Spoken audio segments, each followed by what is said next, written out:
And we are living. Yeah. Oh, you gotta be kidding me. You serious, bro? All right. Well, whatever. Whatever. Off. Whatever. I'll do more research into this. But anyway, welcome everyone to 200 episode. Wow. Already brainless one yourself. All right, great. Congratulations. That's not even a record either. But anyway, welcome everyone to episode 213 of the Over Marks podcast. I'm Jay. And as I just proved to you all, I'm still the brainless one. Every week, every day, every moment. Yeah. 24/7, 365, established 1983. You are the 24/7 champion of brainless. Longest reigning brainless champion of all time. But anyway, we got quite a bit to get into for today's episode. We had ourselves an AEW pay-per-view last week, and boy, oh boy, did it have its moments. It had all sorts of moments that. Yeah, I understand. I so badly want AEW to be mega successful. I badly want that. And it quite literally, it's been a dud lately, right?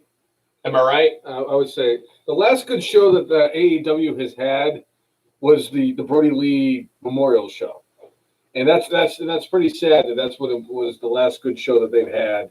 And I'm like you, I wanted them to actually be successful and everything, and you know it's. And I remember, and there's still good stuff that goes on. Don't get us wrong, but it definitely has some issues. And you know, it's like when you make a super big deal out of certain things, and then those certain things fall flat. You know what? It just makes you look bad. But we'll get a little bit more into that in a little bit. And I know that. When AEW came out, and I said my biggest concern with them was I didn't want them to be like how WCW was, how Impact Wrestling was back all those years ago when they kept bringing in all the former WWE guys. Well, let's that later. We're just giving them a rundown. But yeah.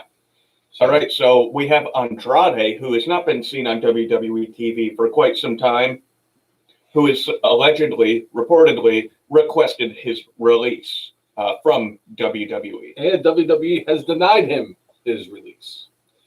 This is very similar to when the same thing happened with Brody Lee, aka Luke Harper, when Luke Harper had asked for his release and got shut down. And then right when all this happened with the coronavirus is when he finally got his release last April. It's going to be interesting to see what happens with Andrade going forward. Mm-hmm.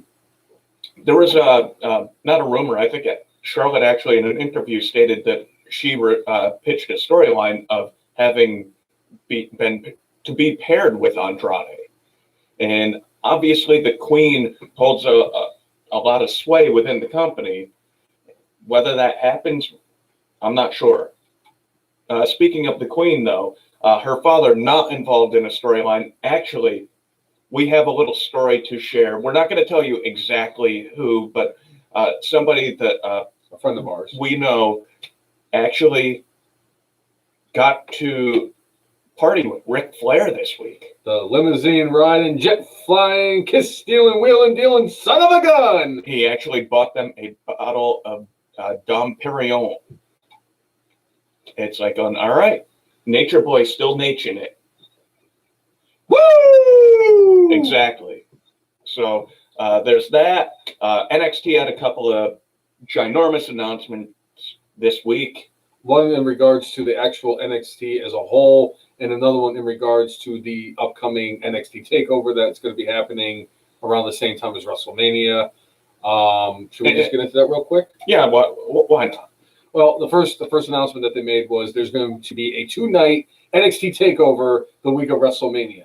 So the Wednesday and Thursday before WrestleMania will be NXT takeover. Stand and deliver. What? Really? Yeah. That's the best that they can come up with is stand and deliver. Wasn't that a movie with Edward James Olmos in the 80s where he was teaching a bunch of high school kids Clearly, calculus? clearly they didn't stand and deliver on the name of the NXT takeover. Because that's the name they came up with. That's terrible. Anyway, that's they're going to be doing that as a 2-night takeover. The first night will be Wednesday, and the second night will be Thursday of WrestleMania. Brett Savage wrote, "My farts are far deadlier than that so-called explosion on AEW."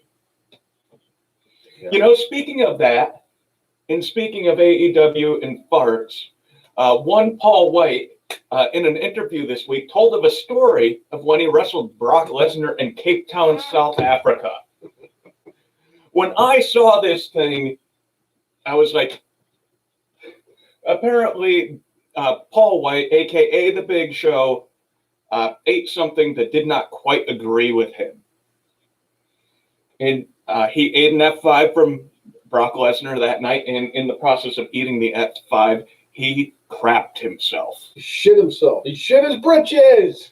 And don't sugarcoat it for the. And Brock Lesnar says to him, "You shit yourself? Did you shit?" And Big Show says yes, and he was like, "You shit yourself!" Like almost funny. And then for the end of the match, like after the match was over, Brock Lesnar started like stomping on his gut to see if, to try to get him to crap more. And the best part is he's telling the story, and of course Heyman's part of all of that, and like he has an exchange with Heyman, and like he's like, Heyman says, "I can verify this story," and then added his own caveat. He goes at the end of this, he goes, "I can actually confirm that the Big Show crapped himself on this thing. It's just an unfortunate situation. I shit you not."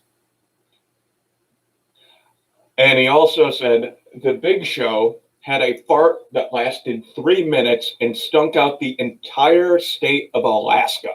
Yeah, he said it was not the most disgusting story that was involving Paul White, a.k.a. the Big Show, a.k.a. the Giant. Mm-hmm. But yeah, Chris Brown, yes, AEW's success did blow up in her face on Sunday. I wouldn't even say it was that. Oh man, that was terrible. So, all right, and one last just little tidbit before we get more deeper into this. People power is once again in power in WWE. Ladies and gentlemen, my name is John Laurinaitus, and I am Executive Vice President once again of Monday Night Raw. People power. I need him to come out there with his little red scooter. I need him to come out there with the people power shit. I need John Laurinaitus on my television each and every week, and I will be. He'll take over for Adam Pearce. I kind of like Adam Pearce in that role. Adam Pearce can be on SmackDown. He can be SmackDown. No, we could have Johnny People Power. Johnny Ace. Johnny Ace. Yes. So, you know what? I remember seeing on like several documentaries that were like behind the scenes. It was like after Laurinaitis left the company in like 2012, like he was doing stuff backstage for them. He just wasn't full-time WWE because WWE is an all-encompassing job. And I think he just needed time off. I don't think they ever thought that he was doing performing poorly at his job. You know, he was in the position, I think, for 8 years, and he took over for JR. And I'll tell you, when he started being more seen on television, and I know I've already used this phrase today, and I've actually said it yesterday when I was talking to Nicole about it, and not really the situation, but like when at one point it seemed like that whole storyline with him being in People Power overcooked itself, and it just got played out, and it just got dumb and stupid, and just they had to do. And he was terrible with promos. Like he sounded like such a stiff, but because like eventually it was like so bad that it became funny. Yeah, I mean the scooter was great. Yeah, and all the little bits that they did with that were fun, but he was terrible on the microphone. I'm like going, this guy was like a wrestler, an actual professional wrestler for like over a decade. Dynamic dude. Dude Busters, Dynamic Dudes, whatever. Same difference. Yeah. Him and Shane Douglas with their skateboards and their 80s hairdo and their 80s shorts. The franchise Shane Douglas. Yeah. And some people might know from his days in WWE as Dean Douglas. Yeah. Intercontinental Champion Dean Douglas. So if this is your first time, make sure you're liking, sharing, and commenting. We're interactive. Make sure you're chatting us up, and make sure you set up notifications so that when we go live, you will be notified. Yes. Yeah. So that when their notifications come on, so you can see this beautiful brainless face right here. Yeah. That really sold it, didn't it? Yeah. Hey, our numbers just went up. All right, great. No. Why don't we get into Revolution, since that was the thing that we made our predictions last week, and we'll go over the card. I can't wait to hear how bad I did. All right, we won't even concern ourselves with the pre-show because whatever. All right, so we had the Casino Tag Team Royale match. There were 15 teams, and the way they set this up, it was very similar to the Royal Rumble, and at least for my liking, this match lasted a little bit longer than, it felt long. And, it wasn't like one of those things where, like, if one team member was eliminated, they were both eliminated. It was like both members of the team had to be eliminated. And there were several great moments in this match. It just felt long. There was also an absolute turd bomb of a moment in this match where Marco Stunt, who's like the size of a gnat, an extremely talented gnat, but like the size of a gnat, goes into a Hurricane Rana, and whoever he was doing Hurricane Rana on, it might have been Ray Phoenix. Like, it took him like a second or two after Marco Stunt let go. Mm-hmm. Then Phoenix is like, oh crap, I'm supposed to run and hit it into the post. So then he ran and hit the post. Basically, he ran himself into the post, and it was like.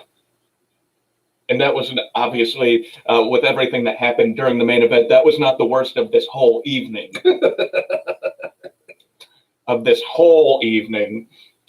See what I did? See what I did? I mean, the whole pay-per-view itself just blew up in their face.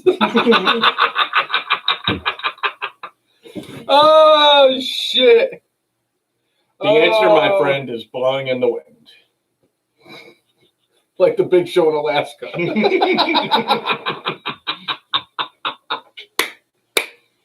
We're on fire, baby! Woo! Woo! Yeah. Oh, and I've been up since 4:30, and I'm feeling good right now, baby. All right. Not by choice.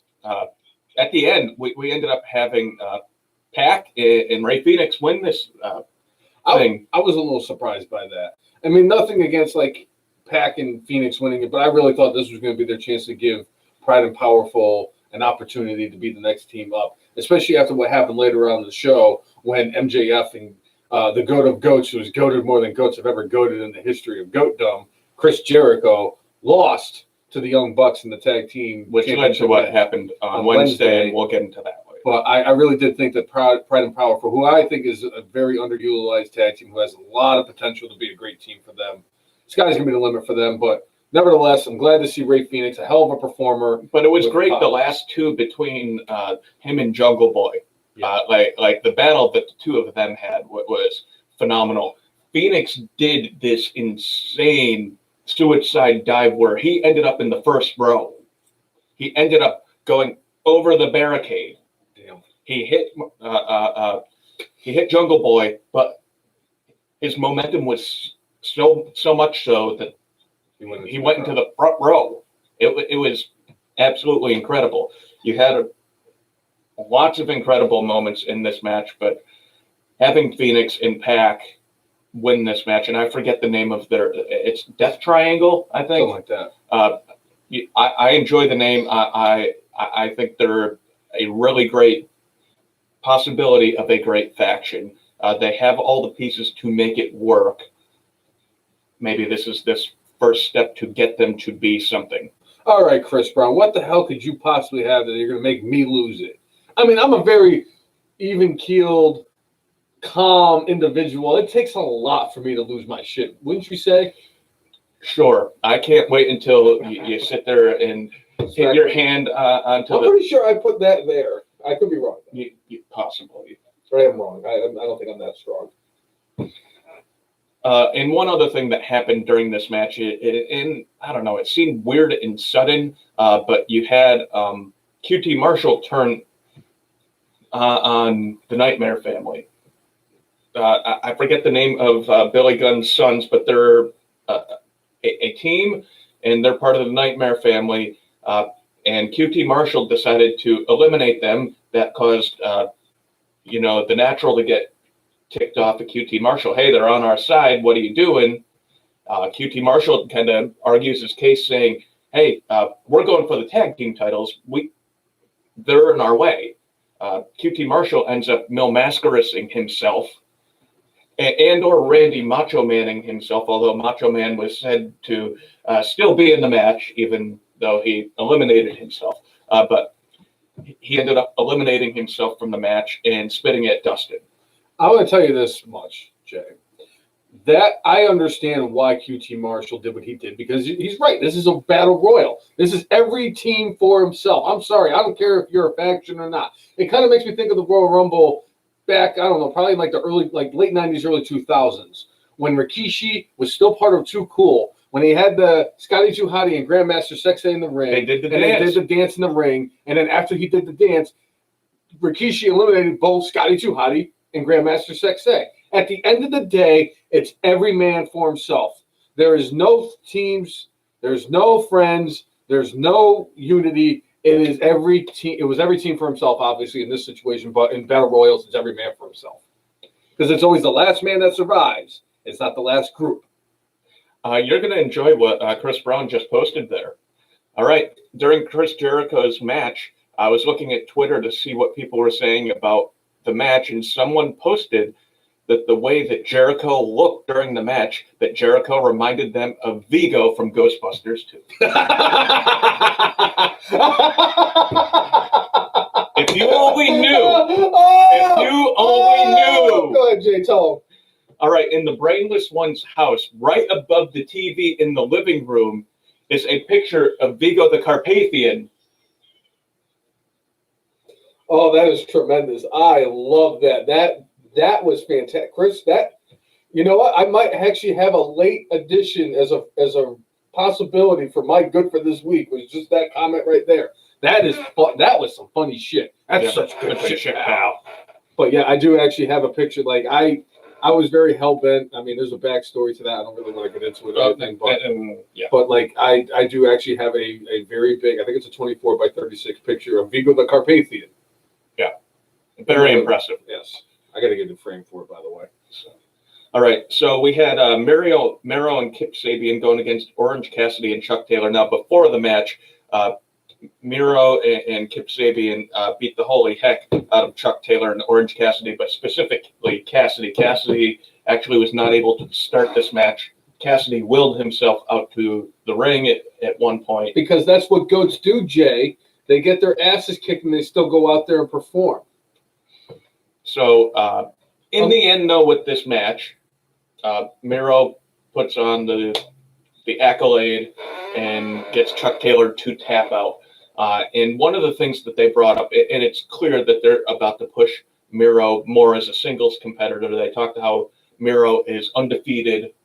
And, I mean, if you look at him, you can tell he's been working out like crazy. He is shredded in just best shape of his life. They need to really tweak his character for me to take him seriously in AEW. I don't like the direction that they've gone with him in general. I like the name Miro, but I just think with the character, they need to fix that before they push him forward. They got to refine him. He can't be like, I'm Kip Sabian's best friend. He needs to kind of do his own thing. So, but I'm glad that he's winning and he's going to get an opportunity at some point. But let's see them do something better with him. Do you think we get a Miro Day chant at some point? Oh, they're just making fun of you. Vince McMahon out of touch. Oh, dusty, crusty fuck.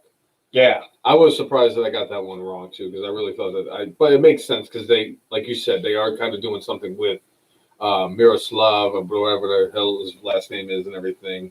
Right. So I'm glad that that's the outcome it went. Obviously, I'm sad that Orange Cassidy lost. Well, they had Chuck Taylor eat the pin, so. And it'll be interesting to see what happens going forward when Trent Beretta does return from injury too. Sure. And I'm pretty sure his mom's going to drop him off in the van. That would be great. Then we could see perhaps a return of the greatest street fight ever.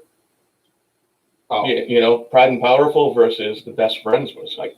I thought you were going to go on the route of we're going to put. Speaking of which, street fight at AEW Revolution, I enjoyed the holy heck out of this match. I know it was a cinematic match, and if I were a fan who paid to see Sting for the first time wrestle a match, I probably would have been.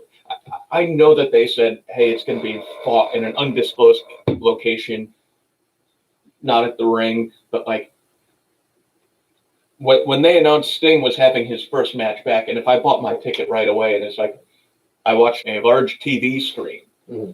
All that being said. I freaking love this. I love everything that they did with this. I love the lighting with it. I thought Brian Cage, he reminded me of Lou Ferrigno as the Hulk in this. Like, just his look, his expressions, and they did so many really cool things here. What's up, Timmy? To answer your question about the Man-O-Lantern, it's getting back to normal because I had to shave it all off the day after, and yeah, it's slowly but surely regrowing on my chest. Yeah. Thank you for asking, though. But with this match, I thought obviously they could do things to protect Sting, but I thought in general Sting looked really good in this match. Actually, I think everybody in this match had their moments. I enjoyed the fact that they had Taz on commentary. You said it, yeah. And he did say that. Of course he did. And he talked how Tony Khan, the boss, had it in his contract that, he had to be on commentary even though he wanted to be there for the fight. I enjoyed the fact that during commentary you could, Taz is like, I feel confident. I think my guys are ready. And when the rest of Team Taz ended up joining into making it more or less a 4-on-2 match, then the rest of the commentary team's like, you knew this was going to happen. I'm like, well, maybe, but it's a street fight. No holds barred, anything goes. But I enjoyed. They're in this factory and it feels dangerous, but, the oh crap moment happened. We all knew that Darby Allin was going to do something incredibly stupid. Which he did. He did, and it looked awesome, and I'm sure they did everything they could to make this thing safe, but he jumped from 2 stories up onto Brian Cage, and he was on this platform that they had set up, and once that broke away, it looked like they still dropped another maybe story. So Darby Allin dropped from 20 feet, and then by the time he actually landed, it was 3 stories. It was freaking incredible.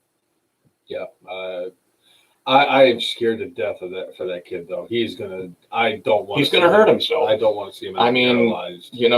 It's severely injured. We've seen what. Thankfully, Jeff Hardy's gotten through to the other side without highly injuring himself. He'll still take calculated risks and do silly things in matches, but it's like Darby Allin is trying to up that quotient. He's trying to be the 2020 version of Jeff Hardy. Hardy. Yeah, I see what you did there. It's funny every time too, Jay. Thank you, Mike Adamley. I mean, that was what, 13 years ago? Every once in a while when I do trip up, I said, "Oop, I pull an Adamley." Mm-hmm. Thank you for Stephanie McMahon for that one. I love this match. Yeah. I really did. This was not a dud. See, now if WWE had done something like this with Sting and The Undertaker, it would have worked. You know, people got to understand that Sting is 61 years old. He's been wrestling since the 80s in WCW when he used to look like Surfer Bro with the face paint. And until this day, he's still my favorite WCW wrestler of all time, and it's not even close. No disrespect to all the others, but so the fact that he's getting in this ring, he looked better in this than Tully Blanchard looked the other day when he was in that 6-man tag. And there's match. only 6-year difference between them. I mean, 6 years is something, but it's not. Yeah. So. Nicole is sitting there kind of threatening you with another Mano. I am not doing it. I'm gonna let season. it be known now. I will never, ever do a Man-O-Lantern again. And it's not because of the fact that the Man-O-Lantern sucked, getting the hair ripped out of my chest. Yeah, that kind of sucked. But for the last 2 weeks, trying to regrow this has been very uncomfortable for me. I've been getting pissed off. I don't like it. I'm sorry. And if you missed when the Brainless one got the Man-O-Lantern, make sure you go to our YouTube page where I have all of the highlights of the Man-O-Lantern there. Are you happy with It's at youtube.com/thefnmarks. Are you happy with yourself? I'm very happy with myself. You love promoting my pain and suffering. By the way, you know what I found the other day, and I think I'm going to put it on Giphy because I found out you could put these things on Giphy. Yeah? I still have the GIF of the Brainless one shotgunning the beer. Yeah. What? That was so much better because what was that? That was a Yingling or a Budweiser or something. Well, whatever it was, right? I think I think it was a Yingling, and you shotgunned the beer. What? Shotgun the beer. What? Because there was a video of me floating around of shotgunning a Natty Boh, and it took me like 3.5 hours to shotgun that thing because Natty Boh tastes like fucking. It's so good. Puddle water. It's so good. But yeah, I was very impressed with the way that they came up with this idea for the Sting match. I think that it kept him in a way so you don't see too many of his flaws. The cinematic, yes, I understand. Like for the purist wrestling fans, that the cinematic matches are not something that like James E. Cornette. Right. It was not a one of those. And thanks, Nicole. Really. She made sure I saw it. All right, I'm going to make sure I'm going to scroll up a little bit just so you can see it a little better. There you go. But and it wasn't like Sting didn't take any shots. Like he got hit by a shovel a couple times and hit by chairs. But again, I love the factory look to it. I love the part where, Ricky Starks is on one end of the factory and Sting's on the other end with the bat. And Sting's just sitting there hitting the bat against the fence. And Ricky Starks is like trying to kind of run to find something to defend himself. And it's almost kind of like a standoff. And then Sting just takes the bat and rifles it across the room. And Starks like bends down. But Sting runs over fast enough to get the bat before Starks can. And eventually, like Starks, similar to what we saw on Dynamite a couple weeks ago, where they're like, oh, you're nothing but a bat, nothing but a bat. And then you see Sting throw it up like 2 stories. Like, all right, and goes on and beat the crap out of Starks. But like, I was like, all right, this bat's coming back into play at some point. And how they did that whole thing. Eventually, Darby Allin threw it down and Sting caught the bat later on in the match. Freaking loved it.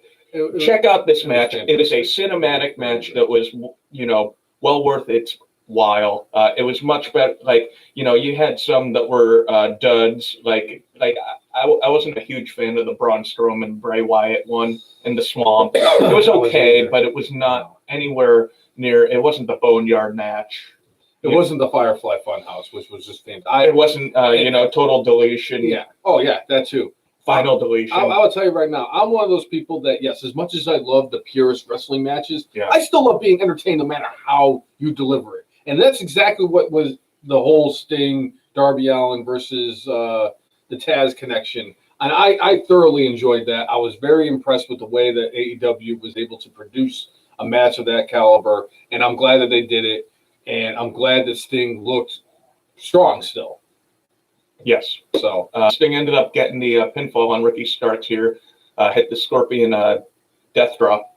And as I've stated several times on this podcast, it's like, I don't want to see him do the Scorpion deathlock so much anymore, because it's clear that his knees can't hold out, and it just doesn't look like, when Bret Hart did it back in the day, he would lock that thing in and bend back, and it looked like it actually hurt. Where Sting does it these days, it doesn't look like it hurts too much.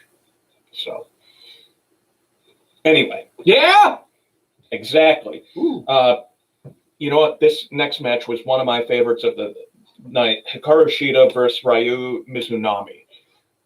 These ladies put it all out there. It was a hard-hitting affair. They brought in how Hikaru Shida has never beaten Mizunami. And so many great near falls in this match. But in the end, Hikaru Shida triumphs. I love this match. And she is now continuously the longest reigning AEW Women's Champion of all time. I mean, I know that the company's been around for less than 2 years, and I get what people are saying, but still, it's still an accomplishment. Considering people like Britt Baker haven't won the title yet, and Thunder Rosa has been kind of wrestling for AEW, although it does look like Thunder Rosa is going to be going back to NWA. Which they're having their first pay-per-view. It's the same weekend as Fastlane. Yes. And they've announced Nick Aldis is going to be there. Thunder Rosa is going to be there. There were a couple other names announced. You know who might be there? Trevor Murdoch. He is going to be there. Oh, I fucking love that guy. That dude was the shit. When him and Lance Cade were a thing. Before Lance Cade, turned on him and then went a little cuckoo, and then R.I.P. You just don't like how people end that way. Yeah. All right. So Back for the Attack is the NWA show, and Tyrus, aka the Funkasaurus. The Funkasaurus is making his debut for NWA that night, and I believe he's actually going to be wrestling. Ooh. Then we have Chris Adonis, aka the former Chris Masters. The masterpiece. It's going to be that. And Crimson will be at Back for the Attack. And Jordan Clearwater. Slice Boogie. I'm not sure who Slice Boogie is. What the fuck? But those are some of the names announced for Back for the Attack. Okay. Aaron Stevens, the intellectual savior of the masses. Trevor Murdoch, Elijah Burke, Tim Storm, and Camille have been advertised for this show. That should be a pretty solid show. Okay, NWA, I see what you're doing. I'm glad that NWA is coming back. All the options that we have, the better off the wrestling business is going to be. And I'm so glad that the whole thing with Dave Lagana did not absolutely bury the resurrection of NWA. So I'm excited to see them come back. I watched a few shows. I love the concept of what NWA was. It does make a lot of sense that Thunder Rosa ate a pinfall. I don't know if that means Ricky Starks is going to be going back because he was the one that actually ate the pinfall. I don't see. Eddie Kingston was working there before he came to AEW. I don't know if he's going to go back to NWA. I'm going to say with all of these people, Billy Corgan knows these people needed to earn a living. Yeah, and I'm pretty sure right now AEW has a working relationship with almost every U.S. promotion except for WWE. So I'm sure that there's going to be a little bit of sharing right now. But one thing I must say is F and Mark's Hall of Famer, Don't Eat Brown Snow, is here, and you've been Omega. You have been Omega. Damn it. It's been a while since I've been Omega. Don't Eat Brown Snow.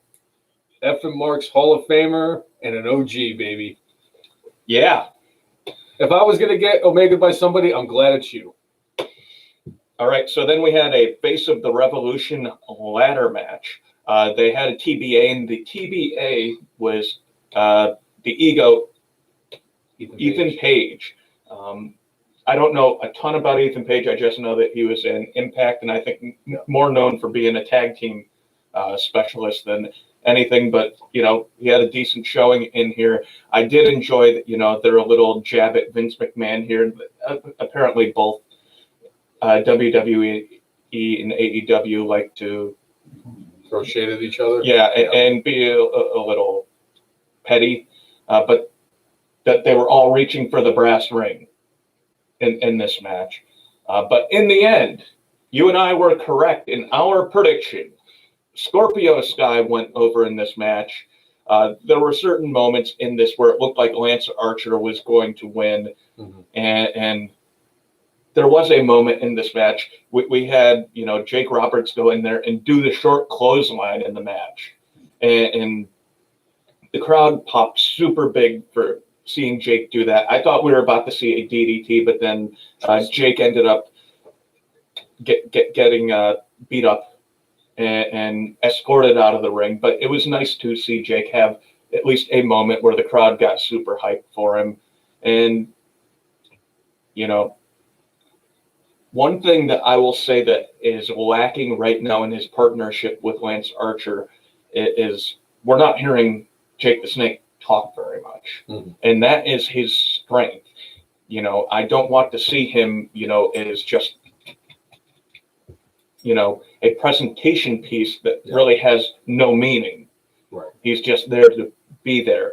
And that was something that, we saw even more on Wednesday. But Scorpio Sky wins and got his opportunity on Dynamite for the TNT title, and we'll get to that. By the way. Yes, I love Scorpio Sky. But I enjoyed the match. Definitely, a couple of really good, innovative spots. So, Hi, puppy. all right. Then we had the Young Bucks against MJF and Chris Jericho, and we talked about this before, but Young Bucks won this match. There was a part in here towards the end where Jericho ended up hitting the Judas effect on Wardlow accidentally, and Young Bucks ended up going over in this match, and they talked about how there was going to be a War Room Council for the Inner Circle on AEW Dynamite Wednesday, and we will get into that also shortly. But Bucks end up going over, and for me, I was a bit surprised. I know you had the Bucks winning, but I thought with MJF and Jericho, I just thought MJF has not been with the Inner Circle for that long, and I thought that this was a way, after the Inner Circle has taken a lot of L's lately, to start reestablishing them, but they're now, kind of moving in a different direction with that, but we'll get into that in a minute. And I'm pretty sure last week I did say that this match was going to lead to MJF finally leaving the Inner Circle. I could be wrong, but I want to say I also could have dreamt it too. I mean, it's possible. All right, so that is that. And now we're at the main event. I wish Donnie Brown Snow had joined in right at this moment, but you already got Omega, and we got Omega. We all got Omega. Oh my God, it's Kenny Omega. Oh my God, I've never seen a five-star match before. If it wasn't for Kenny Omega, I've never seen five-star matches. You love Kenny. Oh, fuck that guy.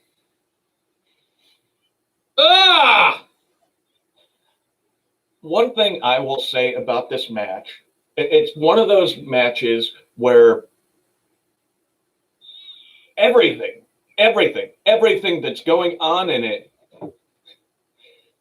it is. I'm right? sorry. I just saw the fact that the feed on the top is a little behind. You don't need to tell him. I just watched myself basically just make an ass out of myself. That's why it's so fucking funny. Come on. Do I need to turn off the monitor so you can't see yourself anymore? I'm fine. No, I need to see myself. My ego is too big for not to see myself. So I'm sorry. This was one of those matches where the entire match was really good. Oh, it was fantastic. Until the end. I mean, it reminded me of the Eye for an Eye match. Where it's like Mysterio and Seth Rollins killed it during the match. Mm-hmm. And it's like going, I remember before that match happened, I'm like, there's no way this match is going to end well. No way this match is going to end well. And it didn't. And it ruined the rest of what was a stellar match. But instead, what did we get? We literally got a shit bomb. And if anybody knows about shit bombs, it's the brainless one. It's the brainless one, and it's Paul White. As we learned earlier in the podcast, this was an absolute turd. I'm going to say, I know that I say what I say about Kenny Omega, and a lot of it is justified because of the fact that I don't suck his nuts like freaking Dave Meltzer does, and whatever. I mean, he has delivered in great matches. I'm sorry, he's not the greatest wrestler of all time. He's not the greatest wrestler right now. I'm sorry, it's not him. He's not on Roman Reigns' level, and I cannot believe that I'm saying these words. But let me tell you right now, the man has delivered. Him and Moxley have worked very well together. They have incredible chemistry together. And I knew that the two of them were going to deliver in a way. And in the end, Kenny Omega does go over on John Moxley. And there was a point in the match where Moxley is out cold in the ring. There was a part where Eddie Kingston and the Bunny and the Butcher and the Blade and the freaking Good Brothers and everybody was getting involved, and everybody left the ring except for John Moxley and Eddie Kingston. Eddie Kingston's trying to wake up John Moxley, and then what he does is he goes over because the final explosion is about to go off, and he covers up John Moxley, and then we get a Gilbert entrance, pyrotechnics, and then a poof, like Snorlax with his vape. I think you would get that reference. I hope you would get that reference. It was so bad. And I'm going to tell you right now, number one, Eddie Kingston deserves an Academy Award for that performance on Sunday, selling the shit out of that better than Shawn Michaels did to Hulk Hogan at SummerSlam 2005. Or better than that referee during the Team 3D match on Impact Wrestling where he was supposed to take a ref bump and get kicked in the head while I think it was Bully Ray was putting up a dude for a power bomb, and the dude like they missed by a good solid foot and a half. The referee sits there and thinks for like a half second, and then does his bump on his own. So good. If you want to talk about bad bumps, I mean, this was like the selling. What was incredible. But like the botch was like, it was worse than Tom Zank against Primetime Brian Lee. Stop, nothing's worse than that. It was worse. There was nothing worse than that. It was worse. But it's like the rehearsal went off perfectly well. Without a hitch. And then you sit there, and then when it's time to perform, you shoot a blank. I'm curious what they were planning on doing for like this giant explosion at the end of this match. I mean, were they trying to do like the exploding ring during a superplex type thing? I mean, were they looking for like an explosion, like when Vince McMahon's limo fucking exploded, and it was so anticlimactic that it absolutely just ruined it. Like when you're having a great family meal and somebody farts right after. That's exactly what it was. Like the Big Show. Ruining a match against Brock Lesnar because he shit his pants. You big fucking baby. And speaking of duds, and this is nothing against this performer, but because of the hype that surrounded it and the buzz created around this, I love Christian as a performer. He is a Hall of Fame level talent.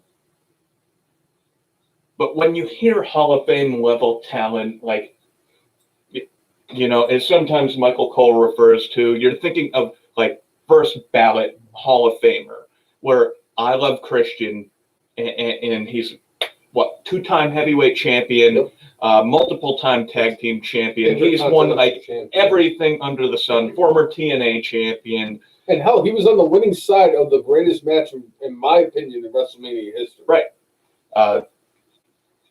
But I love Christian, but with the hype surrounding this signing, I just think it fell flat. And there's a thing out there called anticipation.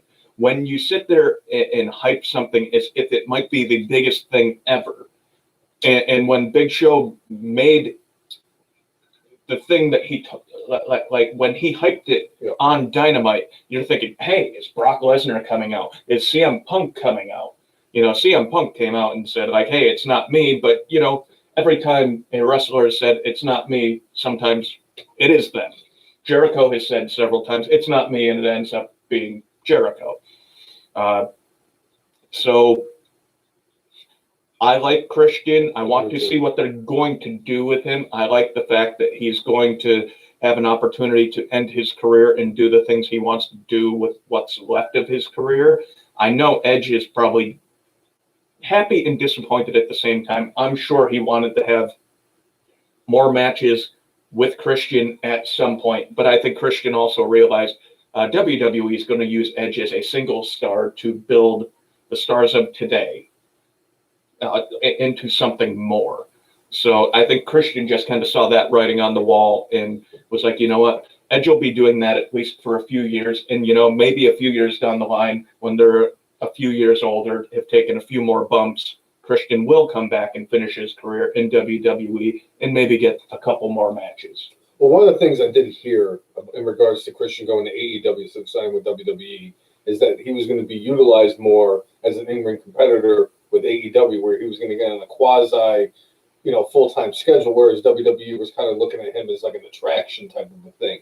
Kind of like what they did with Edge and kind of like what they did with Shawn Michaels back in the day, and just sparingly use Christian. And he wanted to be more of like an everyday, here, I'm here to show up and now I'm here to wrestle. My thing is, yes, I agree with the whole, he should not have been promoted the way he was, because you're thinking like a Hall of Fame caliber guy. You're thinking Brock Lesnar, you're thinking CM Punk, you're thinking of guys to that caliber. But, and don't get me wrong, Christian is a Hall of Famer. No question is Christian a Hall of Famer. But he's the compiler. He's Drew Brees. I would say Drew Brees is not, like, I think of like a guy like, and I love, again, as a player, Craig Biggio in baseball. He, every year you knew that he was going to get like 175 hits, hit somewhere around 300, and steal some bases and play good defense. Was he ever the most feared player in his lineup? Was he he might have had a year where he was the best on the team. Yeah, Harold Baines is another one where it's like, very good player, but no, Harold Baines is Coco Beware. But I'm just talking about a compiler. Fred McGriff is another one. I don't know if he's in the Hall of Fame, but like has great career stats, but just, you're not like, was he ever the best? I love Christian, and the 1 year I would say character-wise not the best wrestler in the world, 2011, hands down. He and Randy Orton had the feud of the year, had the matches of the year, had everything of the year in 2011. It's funny you mentioned both Randy Orton and Christian. The first time I went to a SmackDown, Randy Orton hit Christian with an RKO. First time I remember went to like a live WWE. That wasn't WrestleMania 11 or a house show. Right. But yeah, I saw Randy Orton was against Kane in the main event, and Kane and Christian both ate. In fact, I think Christian ate 2 RKOs, if I remember correctly. So I just wanted to bring that up. But as far as all this goes, we'll see what they do with Christian and how he's utilized. I just don't want this to be a thing with AEW. So if at some point WWE does release Andrade, I don't want to see them scoop him up. Honestly, I would rather see Andrade end up in Impact, NWA, if he wants to go back to Mexico to wrestle. Although I don't think he'll do that. As long as he and Charlotte are still together, he's going to stay in the United States, I believe. You put a high priority on your relationship. If you're engaged, that means like that's your life. Yeah. So I don't think he'd go back to Mexico, but I don't want to see AEW scoop him up because we don't want this to be WCW Impact 2.0. Because like when WCW did it, at least WCW became the #1 promotion for almost 2 years. They were the #1 promotion, and then they unrivaled #1 promotion. Impact never got to that level. No. So I would consider this more Impact because they have not surpassed WWE in any way yet. They beat NXT, and NXT is about to find itself on Tuesday nights, but But I think I touched a nerve with Chris Brown. yeah, I guess calling Harold Baines the Coco Beware of Major League Baseball's Hall of Fame is kind of a sore subject. Hey, if Harold Baines made it into the Hall of Fame, you know who that means is going to get into the Hall of Fame? Trot Nixon? David Ortiz. David Ortiz should be in the Hall of Fame. He's the greatest designated hitter of all time. And I want that in sports more. I want David Ortiz in the Hall of Fame more than I want any of my teams to win another championship from here on out. You know why? Because all the Yankee fans' heads would explode if David Ortiz got into the Hall of Fame. All right. Now, getting back to wrestling, let's hit on AEW for this week and the stuff that was the fallout from Revolution. Ooh, let's talk about the meeting with the Inner Circle. All right. So we had the War Council. That's it. With the Inner Circle, and we had everybody within the ring, and just talking about Jericho was talking about changes need to be made. We need to possibly add a member, and you see MJF kind of say, yeah, you know, changes need to be made. Out comes Sammy Guevara. Sammy Guevara has some video footage where after Jericho left the locker room at one point, and I think they were showing footage from Revolution Night, talking about how MJF says, we need to push him out and I need to be the leader of this. But MJF, being the cunning heel that he is, decided instead of, you know, really wanting to be the head of the Inner Circle, he started his own thing. And I like the faction he's come up with. Mm-hmm. I will say this. I think that the Ty Dillinger / Sean Spears boat has kind of sailed its course. He just really doesn't do much for me. I like the fact that he's going to be working with the Revival, because the Revival, FTR. I'm sorry. Yes, you're right. FTR. They're always going to be the Revival to me. I'm sorry. And I think working with those guys and having Wardlow, because Wardlow is a great asset to have in any faction that you're in, and MJF could be the leader of that, and it's going to look good. Like I said, Sean Spears is kind of like, why are you here? I mean, I think part of that is he was aligned with Tully Blanchard. Right. And he's part of the package. Hopefully they could do something with him to make him relevant. Maybe it'll be similar to with Roderick Strong. Roderick Strong, heck of a hand in the ring, but was wallowing in mediocrity and mid-card and lower, trying to make everybody else on the NXT roster shine until he got put into the Undisputed Era. Yeah. Maybe this is something that Sean Spears can use to elevate himself. And, you know, Roderick Strong, at this point, I would say we'll see if he can exist on his own now that Undisputed Era is split up. But at least it gave him that opportunity to be in something relevant instead of being the person that puts the shine on everybody else. He got to get a little bit of shine on himself by being a part of that. Right. Maybe that's what'll happen here. I'm curious to see how it's going to go going forward with the whole thing with MJF being in charge of that faction. I think he's good enough. He deserves to take the ball and run with it. And I expect a lot of good things for him. And I'm telling you right now, everything's starting to fall into place of all those crazy tinfoil hat theory I had, where Omega wins the title, loses it to Orange Cassidy, and how do you take the title off of Orange Cassidy? You give it to your biggest heel, and right now MJF is going to take over as the biggest heel in AEW. I don't care what all the AEW fanboys. Fuck Omega. Another concern I have with AEW, and we brought this up before, the amount of factions. So this is another faction that we have. Yes.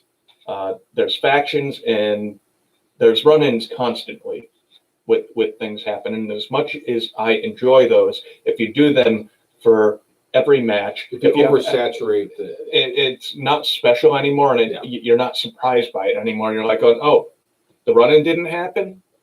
Wow. Whoa. So hopefully they tone that down. They tone down signing, former WWE folks, and just concentrate on moving this ship forward. Yes, I agree full-heartedly. All right, so as part of hyping for the Tag Team Championship match, we did have Rey Fenix go against Matt Jackson on AEW, and Phoenix actually came out on top. I think this is the right booking moving forward to make it seem like Phoenix and Pac could, possibly win and become tag team champions. I like Rey Fenix a lot. He's a great worker in the ring. At some point, we'll see if they give him the ball to try to put him as a single star. But for now, him and Pac together, I enjoy. And it gives Pentagon Jr. an opportunity to go out and do his own thing while still being associated with Pac and Rey Fenix too. Sure. I think they're doing a great job booking that. Of all the factions, that one is the one that they're actually booking properly. Sure. All right, so we had Hikaru Shida, Thunder Rosa, and Mizunami going against Dr. Britt Baker, Nyla Rose, and Maki Ito. So at the end of this match, we had the faces win, but Dr. Britt Baker attacked Thunder Rosa. And they announced after this that we are going to get an unsanctioned, no-holds-barred match next week between Thunder Rosa and Dr. Britt Baker. Whether or not this means Thunder Rosa is full-time back to NWA, and she's going to do the honors on her way out, or this is just a continuation of this storyline. My belief is, one way or another, this is just to put Britt Baker up to the next level. And I think Britt Baker will be the next true contender against Hikaru Shida, and I think we'll see that match at Double or Nothing. Yes. Speaking of Britt Baker, real quick, from her boyfriend, we haven't done this in a while, so Adam Cole, baby! Adam Cole came out and did an interview and said that Britt Baker is the heel of their house. He also, I think, to kind of cover his tracks, said she would probably look at me and say the same thing about me, and there's nothing wrong with that. Wrong. Well, she would look at him and say, hey, if you don't say that I'm the biggest heel in this house, I'm going to give you a root canal. Oh, my God, that is the most painful thing I've ever endured in my entire life. Root canal. Yeah? That's terrible. I've had a root canal. If you have, and the exposed nerve that led to the root canal, oh, God. Anyway, yeah. Moving forward, can we talk about Kenny Omega's shirt from Wednesday? Go right ahead. So we had a thing where Kenny Omega came out and he was talking about what happened on Wednesday and was blaming everybody else for what really happened and was pretty pissed off, which led to Christian coming out. And basically, I mean, sure, why not? I mean, it makes all the sense in the world to have Christian come out and basically be thrust right into the AEW World Championship photo. Well, you know what? This is what they've done with every big signing they had. They did. Lance Archer ended up in, that was the TNT title picture immediately. You had Brody Lee thrust into the title picture immediately. You had Brian Cage thrust into the title picture immediately. They've done that the whole time. My biggest gripe, though, is, my two biggest gripes from that whole thing on Wednesday was, number one, shouldn't have Christian at least beaten Marco Stunt in a wrestling match before he was thrusted into that title picture? I mean, that seems to be the qualifications. If you want a title shot, you beat like 3 local competitors and Marco Stunt to get a shot at the World Heavyweight title. And number two, what goddamn thrift store? What damn thrift store did Kenny Omega buy that shirt from? Because clearly it wasn't from an actual store. Did he just find that thing in the back of his closet from like 2007 and said, hey, this shirt looks really good. I'm going to wear it. That made Austin Theory's shorts from the other day, a couple weeks ago, look like nothing. That shirt was hideous. No. Did he get it from the thrift store on Farmington Avenue? Probably did. Oh, Corey says AEW thumbs down. You know what? Not everything is Jim Cornette wrestling. Ooh. Right? Damn. Oh, man. So, you know what? There was this one part in the show. Again, you have Lance Archer coming out where Sting's getting interviewed. Mhm. And Sting, in the middle of it, gets interrupted. And it's this weird thing where all of a sudden, like, well, they're not going to give us time. We're going to make time for ourselves. And it's Lance Archer, and Lance Archer talking about, hey, I don't need to win a ladder match to be the face of the Revolution, because he did not win the face of the Revolution match. He and Jake the Snake Roberts come out. But I think Lance Archer deserves more time. I think he's a talented dude that after his initial push, Mhm. they've done nothing for him. They kind of had him almost as a face for a bit, and they didn't really explain that very well. And now it seems like he's going back heel. And actually, I wouldn't mind if you're using Jake Roberts. If Jake Roberts is there, you've got this man who could talk and could also weave storylines together. Jake Roberts, when he went to WCW, I think it was in '92. Mm-hmm. Who was the person that he went after and the first person that he had a feud with? The answer, ding, ding, ding, is Sting. If they could weave that into this storyline, now I don't know if Jake Roberts remembers that because that's all those years ago and he was high on drugs, but if they could weave that in and have Jake Roberts talking about wanting to get revenge for things Sting did back in the day that caused, Jake Roberts to go down a dark path. Mm-hmm. I think that could add another layer to this storyline, but they're not letting Jake do anything. He is like a hood ornament, basically. And I think it's a misuse of Jake Roberts. Trust me. So, I'd like to listen and hear more of Jake Roberts and him be a mouthpiece for Lance Archer and help guide him. And I'm sure behind the scenes he is helping guide him. But I'd like to see more out of Jake from State Farm. You mean more than just his snake? Yes. And that's all I got to say about that. Trust me. Yeah. Do you have anything to say about that?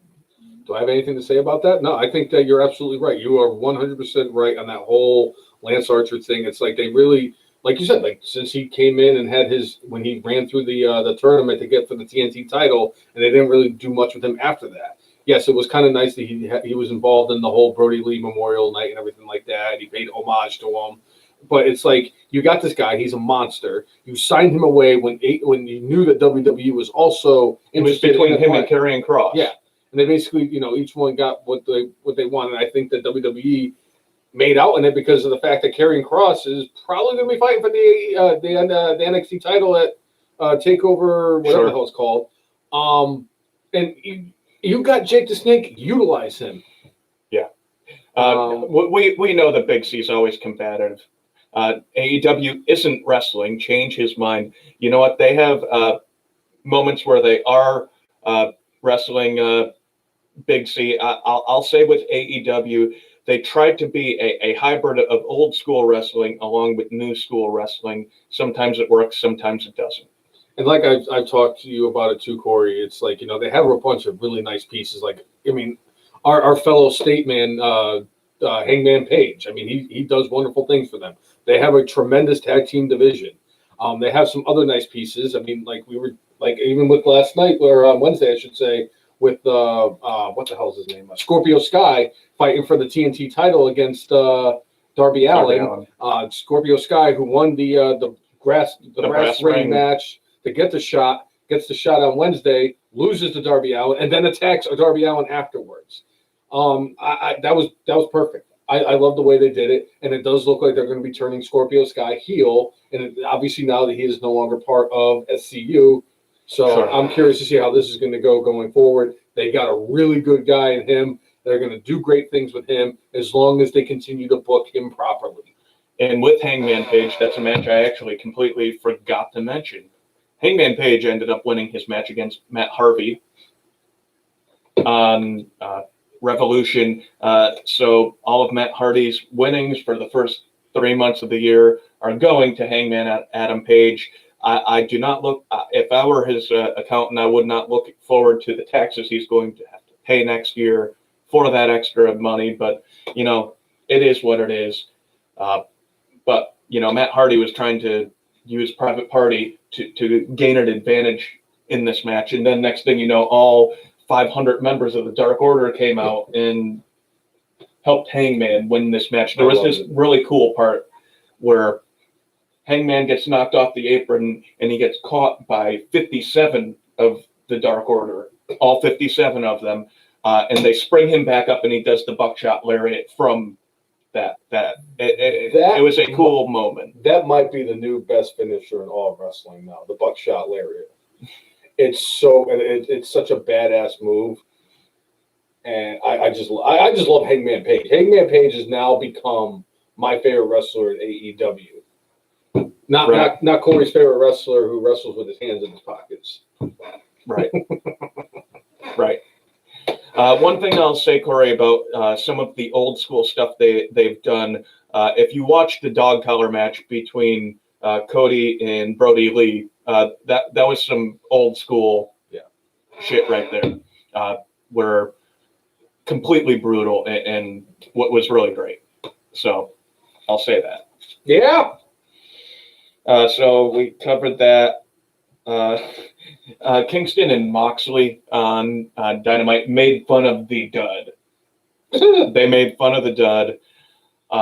They did their best, I guess, to try to speak down about what happened with the dud, where Don Callis was like, this was all part of the plan.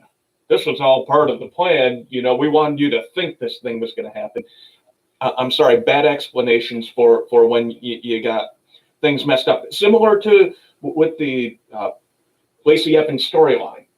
Like when something else happens that you're not planning, and then you have to do these contorted backflips and somersaults, and you end up landing on your face, but you think you've stuck the landing. That's what it feels like they've done here. We stuck the landing. It's like, no, you guys screwed up, and it sucked. It's like what WWE Hall of Famer Mike Tyson once said, everybody has a plan until they get punched in the face. And then when they get punched in the face, they're like, what do we do now? Who? So that was that. So that was it. AEW mostly for this week. Thank God. All right, so let's hit up Monday Night Raw. So Monday Night Raw this week, we had a rematch between Miz and Bobby Lashley. Miz talking about how unfair it was that he had to defend his title not once, but twice on Raw the week before, and that he should be the main event of WrestleMania, and he should be the man moving forward. So he did have his match with Bobby Lashley, and like he should have, got his ass kicked. Okay. I love Bobby Lashley. I think in this role, this is what he should have been built to earlier. I'm glad they finally did get to this position for him. Whether or not we end up with a fatal four-way for the title at WrestleMania, a triple threat match for the title. Again, I would personally prefer to see Bobby Lashley against Brock Lesnar. My belief is at this point, we either get it next year at WrestleMania or we will get it at SummerSlam this year. Because I just don't think, if Brock decided to re-sign with WWE, I just don't see that there's enough time to give the proper hype. Unless, are they going to, on Monday, do something on Raw so that when tickets are put out to the public on Tuesday, people are like, I need to go there. It's possible they could have Brock Lesnar show up Monday on Raw and destroy Bobby Lashley, and we get that match. I just don't think it is. I don't think it's time. I think they need to, cook this a little bit more. Speaking of the Hurt Business, Edge came out and did an interview this week, and he gave such high praise to MVP. saying, look at what those guys were doing. He was talking about Cedric Alexander, Shelton Benjamin, and Bobby Lashley, and how they were booked heading into this. And then when MVP came in over a year ago, and he decided to put this whole thing together, and look at where the Hurt Business is now, where they have the tag team titles and they have the WWE Championship. And he gave such high praise to MVP, saying how much of an asset he is to the company and what he has meant to not just the faction, but to WWE as a whole and to the locker room. So I thought that was really nice that Edge was actually went out there and gave the high praise to MVP. I've always been a fan of MVP. I thought he was a tremendous character when he was wrestling back in WWE over 10 years ago. I always thought that he deserved an opportunity to at least be in the main title picture. He is one of the greatest United States champions in WWE history. He's one of the best talkers in WWE. I'm so happy for MVP, and he has done such great things for WWE and for the guys that he works with in the Hurt Business. Speaking of the Hurt Business, Lashley did an interview where he said that they are looking at a female member for the Hurt Business. Whether or not it happens, he was kind of non-committal. I would love to see another member of the Hurt Business. I'd love to see a female member. It needs to be somebody who is a dominant force. Honestly, I would not mind. Like I want to see Rhea Ripley in Hurt Business. I think her persona fits it to a T. Mm-hmm. Whether or not WWE wants to put her on her own or whether or not they want to put her as part of that, I know that the hype promos for her have been about her on her own, but I think she fits in with all of that, in my view. I think it should be Keith Lee. Because right now they're not really doing. He's not a female. I know, but like I think that's who should be the new member of the Hurt Business. I know you said a female, but I think that Keith Lee would benefit the most from being in the Hurt Business, especially because he hasn't really done much. You know, Timmy. Also, Monsef, love that man. Timmy said Alicia Fox. So Monsef, congratulations. He's assistant coach in Catch Wrestling. Awesome. Congratulations, Monsef. Sweet. If Alicia Fox is going to be in the Hurt Business, Noam Dar needs to be in the Hurt Business, right? Alicia Fox. Well, the problem is she's now a legend, and she could just be a mouthpiece. But no, I'd like to see somebody like Rhea Ripley in the Hurt Business, personally. Yeah, I could see something like that. I think they are going to lean more towards her doing her own thing. She probably will. And I got a feeling. But I don't. Again, it should be somebody who is a dominant force of nature. If they put like somebody like Charlotte in the Hurt Business, just for something different for her to do. I mean, even if you had her eventually become the head of that faction. Did you just say a dominant force of nature? Yes. Do you know who? Then you know who that's got to be. Then, right? The most dominating force in the history of professional wrestling, Nia Jax. You're not wrong. I'm not wrong, and I hate the fact that I'm not wrong. And I said it as a joke, but now I'm thinking about it. I was like, it is not. I mean, hell, her and Shayna Baszler both being in the Hurt Business makes a lot of sense. So, if they had the Raw Women's the WWE Women's Tag Team Champions as part of that, and they've been a dominant force. I mean, there's only like one team, one actual women's tag team. All of them are makeshift teams. And the only thing that's really dominated Nia Jax over the years is the ring apron.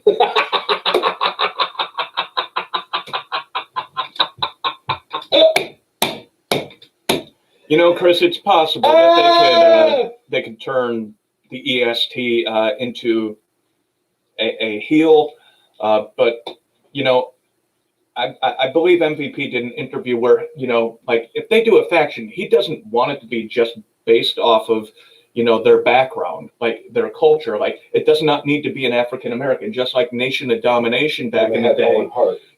They had Owen Hart. Crush was part of the original Nation of Domination. So it doesn't need to just be if you're an African American.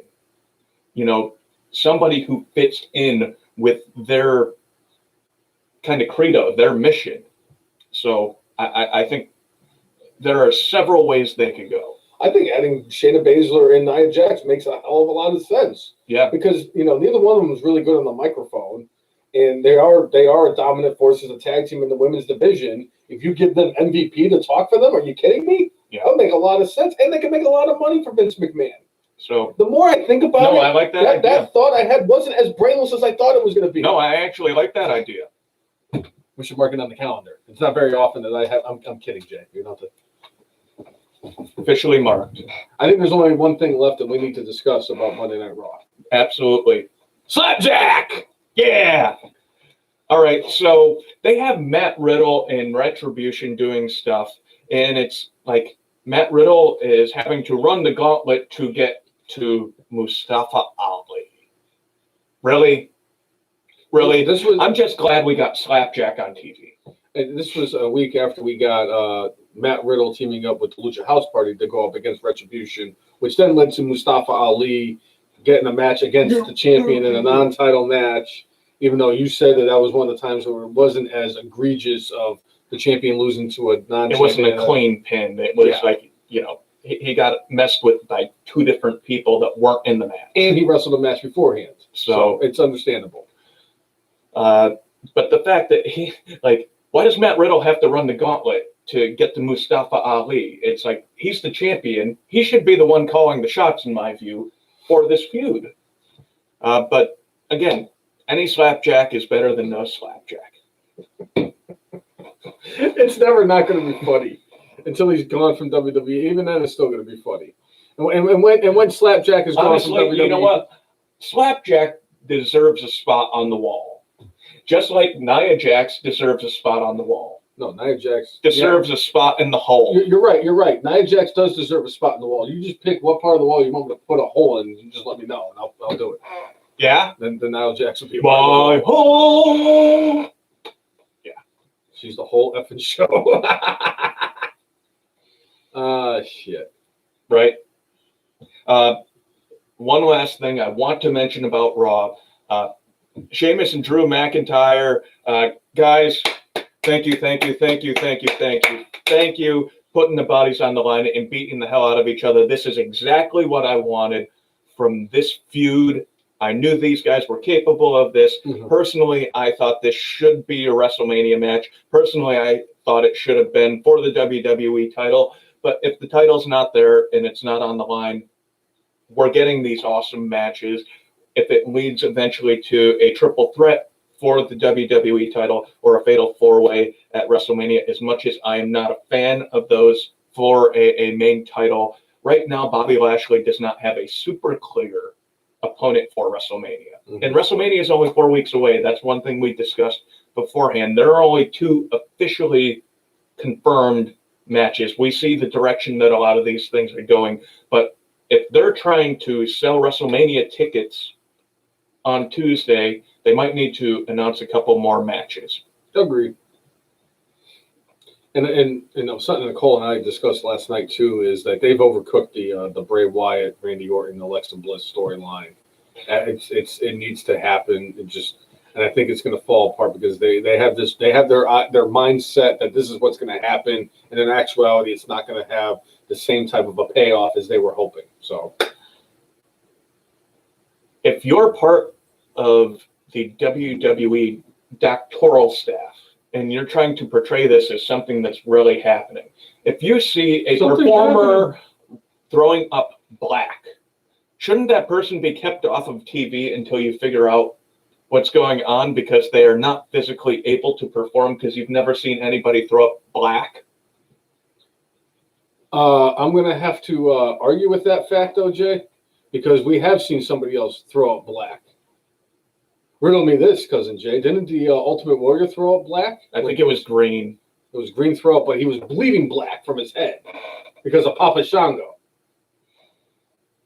But I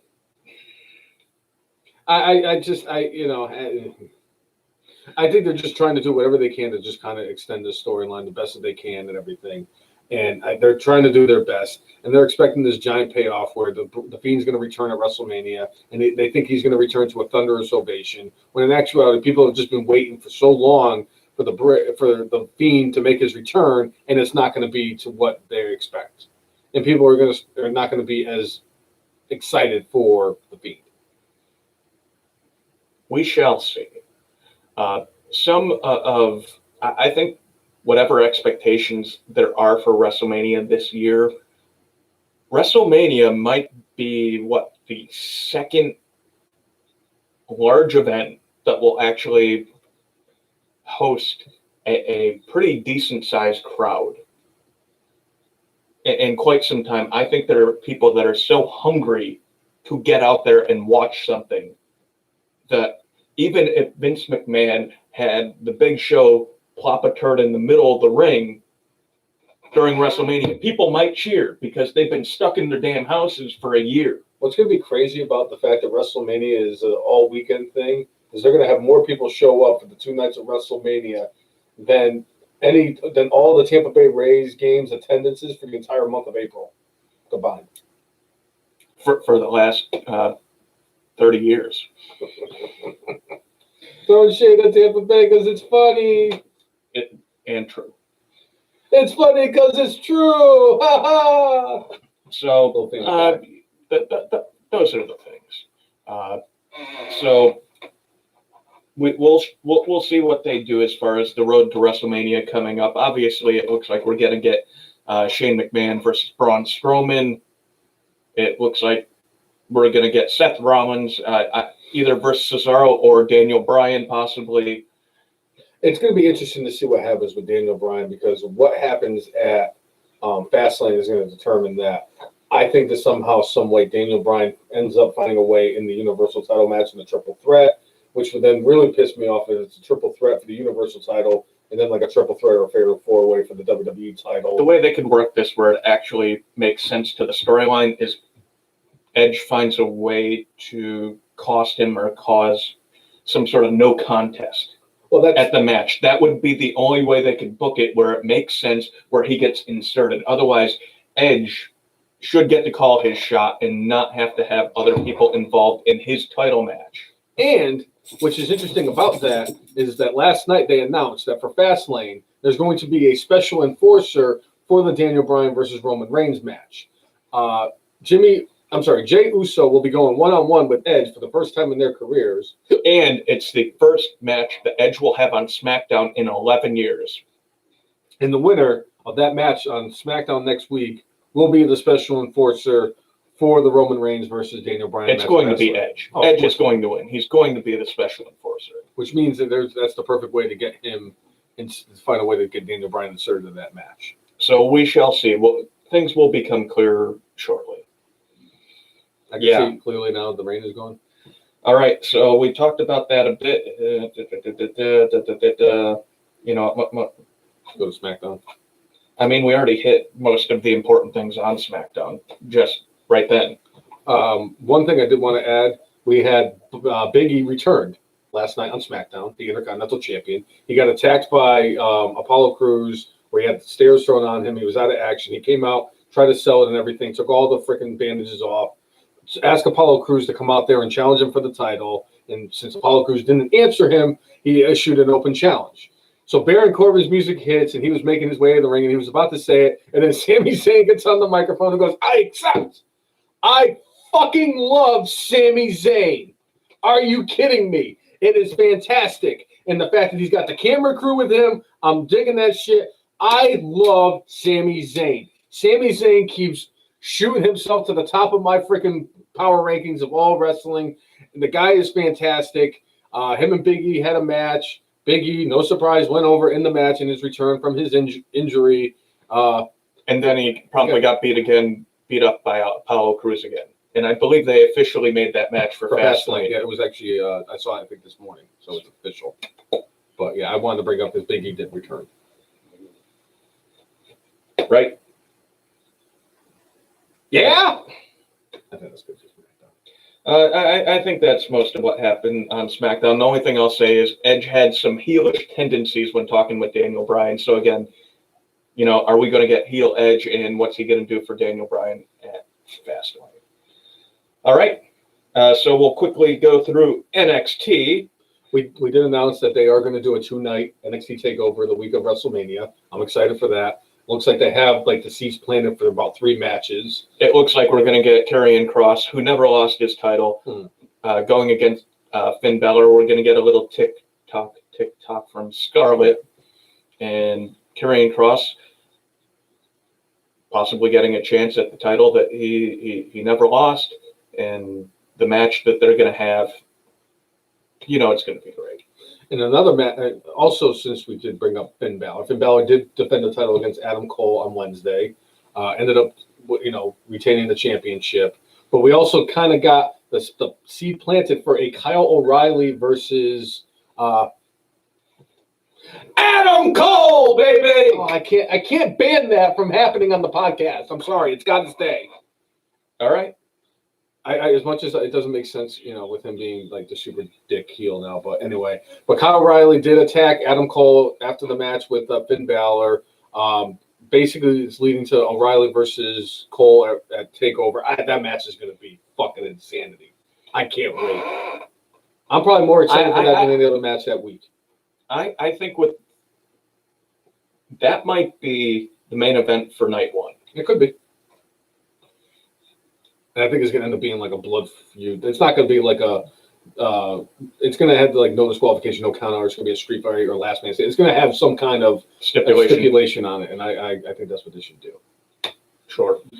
We had Io Shirai defending the women's title against Toni Storm. Anytime you get these two women in the ring, they work very well together over the years. And this was no different. Another great match.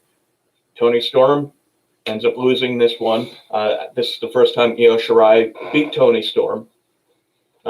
Similar to the storytelling that we got for Mizunami versus Shida. Yeah. Hey, are you going to get over the hump? Are you going to get over the hump? Right. So we finally had Io Shirai getting over the hump and beating Toni Storm. Mm-hmm. And, you look at the crop of people out there and you're like, Io Shirai's beaten everybody, but she did specifically call somebody out that night, and I think that's where we're going as far as TakeOver goes. Bull Nakano. No. Bertha Faye? No. Medusa? No, and it's not Judy Martin either. Wendy Richter? No. It's not Rockin' Robin. Damn it. I was going to go there next. The Jumping Bomb Angels? No. So. Oh, Mae Young. Yeah. Moolah. No, but she's going to be going against Raquel Gonzalez. Yeah. And you like how I told you that, right? So with Raquel Gonzalez, her and Dakota Kai, strangely enough, earlier in the evening, were actually named the NXT Women's Tag Team Champions. They announced They announced them as the tag team champions, and honestly, the first thing that hit my mind, I'm like, this is absolutely stupid. Obviously, they've been planning this for months. You don't just come up with tag team title belts in a day or two or a week or two. It takes time to put these things together. Why didn't they just say that the winner of the Dusty Classic Women's Tag Team Tournament were going to be the NXT Women's Champions? Instead, they have them win this match, become number one contenders, to have the screwed up finish, and then oh, by the way, you're champions. It was just absolutely stupid when they could have booked this just so much more clearly and so much better. Some of this NXT booking lately is reminding me of the main freaking roster. Because, Jay, we wouldn't have gotten Nia Jax in all of her glory on NXT if it wasn't for the fact that they did it that way. I know you wanted to see her on 3 shows last week. But as much as I want to see her whole. Not at all! So, yeah. I told you, I thought that was such a stupid way of them doing it. And that was the second big announcement for NXT this week. And if that wasn't enough, then we had those tag team champions that were announced defending those tag team titles against Shotzi Blackheart and Ember Moon, who they faced in the finals of the Dusty Classic. And hey, you know what? It was a close, hard-fought match okay, if you want them to be the first contenders, okay, I guess. And then, they've held the titles like as long as Rey Mysterio did that night when John Cena was WWE champion. I guess I understand it from the perspective, all right, we want to get the title off Raquel Gonzalez so she could be the next person going against Io Shirai. But think a little more long term, you idiots. You knew that you had a takeover coming up where you needed your women's champion to have somebody to go against. Did you not know that you were going to go this way? Did you, or were you just so unfreaking prepared? You could have sat there and done this Tony Storm storyline a little bit longer if you wanted to, but instead you end up completely botching this storyline and the continuity that you could have had. Just have them win the Dusty Classic, win the tag team titles with that, and then if you have them lose, a few months down the line, so be it. But they should have somebody in line for Io Shirai because she is a top champion on that brand, and they should plan this crap out. But it's clear they didn't, and they haven't properly booked the women below her to have another contender ready. And the thing is that they could eventually, because what they're doing with Xia Li, with that whole new storyline, but she's not ready for that spot. She has just been kind of building this. Yeah, they're building up Xia Li. So she probably could have been the choice, but it was too soon for her to get that opportunity. So they botched this. This was a bad botch. So anyway. All right, so that was wrestling for this week. So, all right, good, bad, and brainless. Good, bad, and brainless. So, Cousin Jay, what is your good for this week? I'm going with Drew McIntyre and Sheamus. Those dudes gave it their all on Monday night. The continuation of this feud and the buildup of the brutality between them is exactly what I was expecting from this feud. I can't wait to see where it goes from here. I'm sure they're going to have some barn burner of a match, whether it's Fastlane or something that leads to WrestleMania. Could be both. And they're going to just beat the hell out of each other until this feud blows off. That's my good. My good for this week is something that happened on The Bump earlier this week. Okay. The Hurricane, Gregory Helms. There's a hurricane coming through. What's up with that? Yeah. Announced via Skype or whatever the hell it is they use for that the first inductee in the 2020 WWE Hall of Fame, Molly Holly. So well deserving of this opportunity, or not really opportunity, but of this announcement. Molly Holly was such a great competitor. She was very good in everything that they did. Obviously, she was part of the thing with the Hurricane and Rosie. Sure. She was Mighty Molly and everything like that.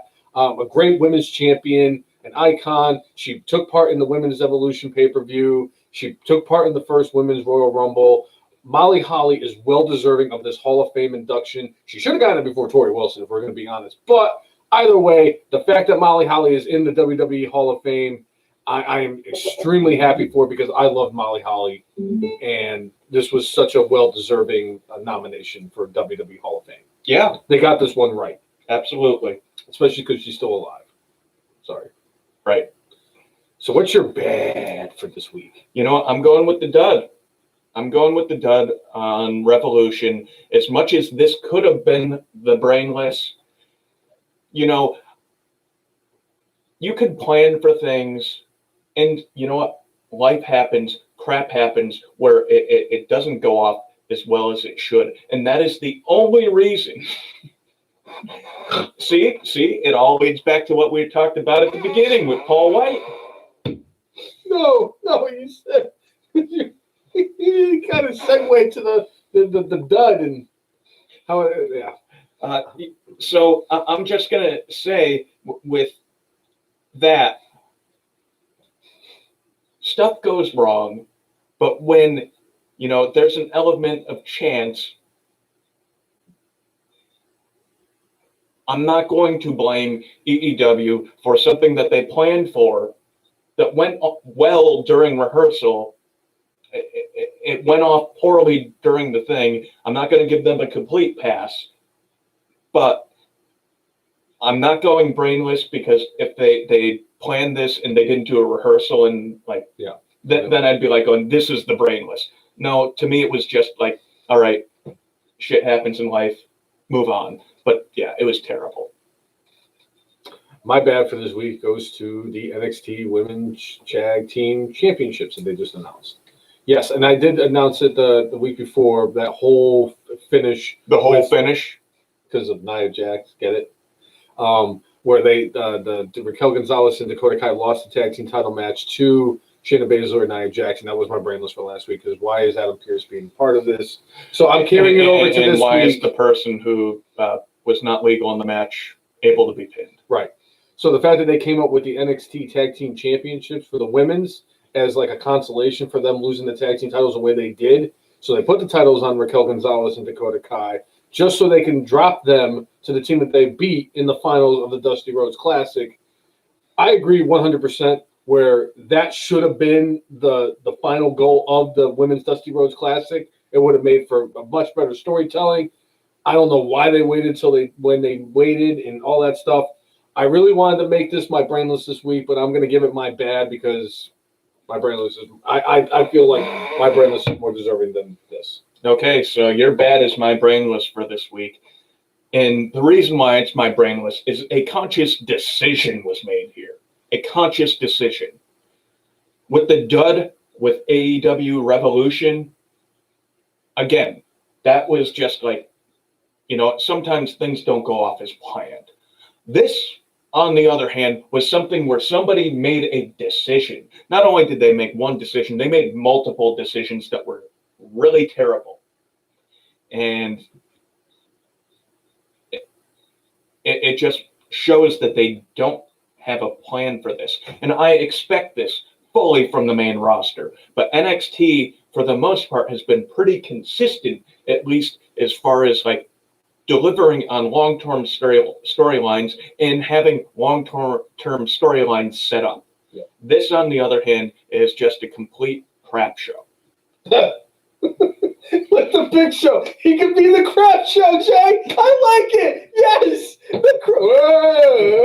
It's the crap show. Oh, man. Oh, God. We've had a hell of a run the last few weeks, and just the comedic aspect of this podcast.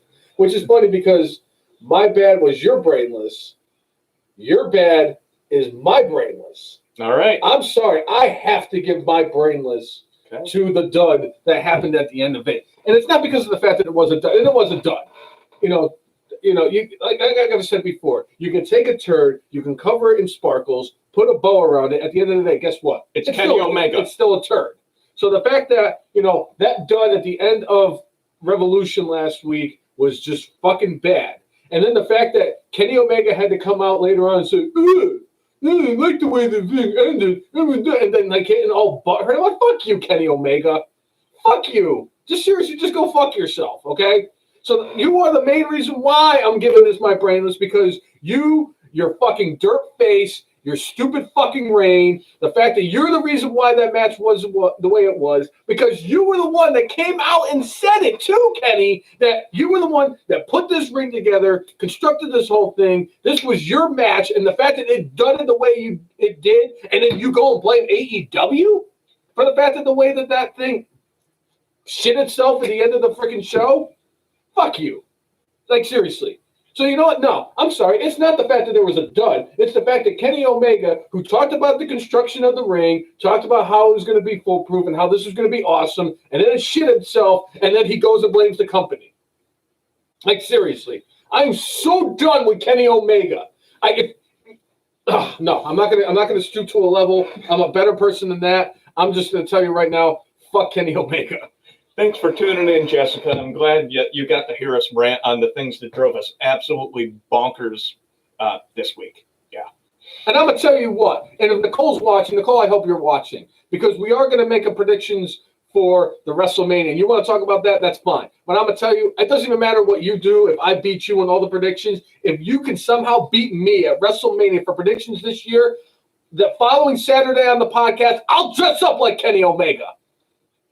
I'll go to the thrift store and I'll spend $3 on the shirt he wore on Wednesday on Dynamite. I'll dress up like Kenny Omega. There's my end of the bargain. Yeah. I will dress up like Kenny Omega if Nicole beats me for the WrestleMania predictions. You know, for me, one of my alternates for good for this week was going to be Eddie Kingston and his cell job. Oh, God, he was going to be my good until mean, Molly Holly happened.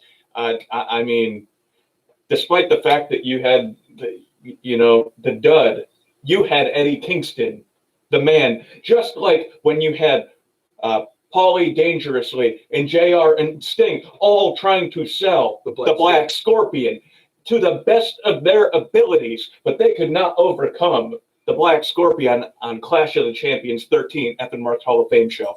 I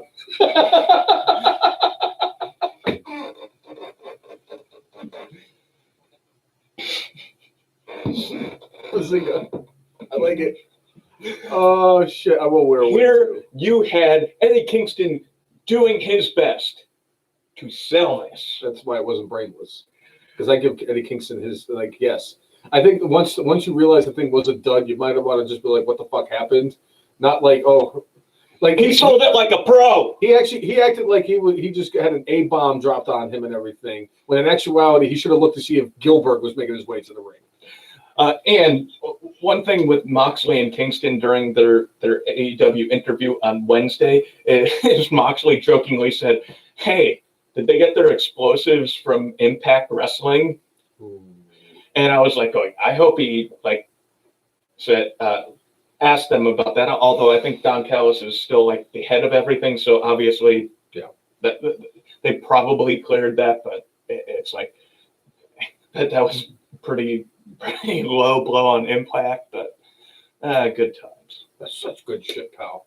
Anyway, speaking of such good shit, if you are somebody who is a longtime watcher or somebody who's tuned in for the first time, make sure you like us on Facebook, follow us on Twitter, follow us on Periscope, and subscribe to us on YouTube at the letter T, the letter H, the letter E, the letter F, the letter N, MARKS, the F and Marks. If you like, follow, and subscribe to us, we will do the same back. That has always been our mantra. All right, and we are live every week on the All Elite Marks page, and that's facebook.com All Elite Marks, and set up notifications so that when we go live, that you will know that we are live. That this beautiful brainless face is right in your screen. Yeah. So yeah, I think that is it. That's it, right? We've hit on everything that we're supposed to hit on. No. We haven't? No. What are we missing, brainless one? Jay, we've been doing this podcast for so damn long. Wait. 213 episodes, and you can't tell me, one more thing. I want to wish a happy 41st birthday to my sister, Michelle Rose Orsini. It is her birthday today, so happy birthday to my sister. And that it actually kind of triggered when the fact that I was today, on March 13th of 2021, at an incredible 2,239 days after Mark is still alive in the 2015 Royal Rumble. I'm going to stroke out one of these times doing that. And it's when it's going to be and I'm just gonna, no, that's like when Big E does feel the power. But if he doesn't do that extended power, it doesn't feel as important. Yeah. Wait. Yeah. So for episode 213 of the F and Marks podcast, I'm Jay. And I'm the brainless one. Make sure you mark out with your guac out. See everybody. Have a good week, and we will catch you later. Thanks for tuning in. Except for you, Kenny Omega. Fuck you.